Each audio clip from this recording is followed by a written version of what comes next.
হাসপাতাল পরিদর্শনে এসে চিকিৎসা দিলেন স্বাস্থ্যমন্ত্রী নিজেই। শনিবার বিকাল 4টায় ঠাকুরগাঁও 250 শয্যা বিশিষ্ট জেনারেল হাসপাতালে পরিদর্শনে এসে স্বাস্থ্যমন্ত্রী ডাক্তার সামন্ত লাল সেন জরুরি বিভাগে নিজেই চিকিৎসা দিলেন এক শিশু রোগীকে। পরিদর্শনের সময় জরুরি বিভাগের একজন শিশু চিকিৎসা নিতে আসলে তিনি নিজেই হাতে গ্লোভস পরে সেই শিশু বাচ্চাকে চিকিৎসা দেন। এর আগে তিনি দুপুরে ঠাকুরগাঁও জেলার পীরগঞ্জ উপজেলার 20 শয্যা বিশিষ্ট পীরগঞ্জ ডায়াবেটিকস অ্যান্ড জেনারেল হাসপাতাল উদ্বোধন করেন।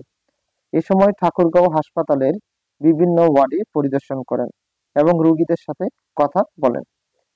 এ সময় তিনি সাংবাদিকদের সাথে মত বিনিময় করেন। আমি আপনাদেরকে বলি, আপনারা কি প্রশ্ন করবেন আমি জানি। আমি হাসপাতালটা দেখলাম, আমি তো আগে কোনো সময় আসিনি, এই প্রথম আমি আসলাম, নিজের চোখে সচক্ষে দেখে গেলাম। এই দৃশ্য আমি সারা জীবন দেখে আসছি, ঢাকা মেডিকেলে দেখছি, সব জায়গায় আমার বান রোগী দেখছি। সুতরাং এই দৃশ্য নতুন করে আমার কিছু বলার নাই। আমি কথা কম কাজ বেশি বলি, আমি কথা বেশি বলবো না। আমি দেখে গেলাম, এটাকে যত দ্রুত এটাকে উন্নতি করার জন্য যা যা পদক্ষেপ আমি করব।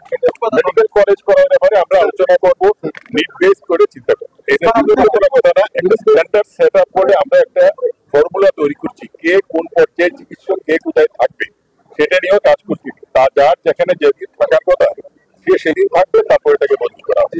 দীর্ঘদিন থাকার অবকাশ এগুলো সবকিছু নিয়ে কাজ করতেছি। স্বাস্থ্য সুরক্ষা আইন করে একটা আইন আমি আশা করি অন্তত 5বার কি 6বার মিটিং করছি, এখানে সবকিছু আছে। এইগুলো আপনারা যেগুলো প্রশ্ন করলেন তার উত্তর একটা কথা মনে রাখবেন, ডাক্তারদেরও সুরক্ষা দিব, রোগীদেরও সুরক্ষা।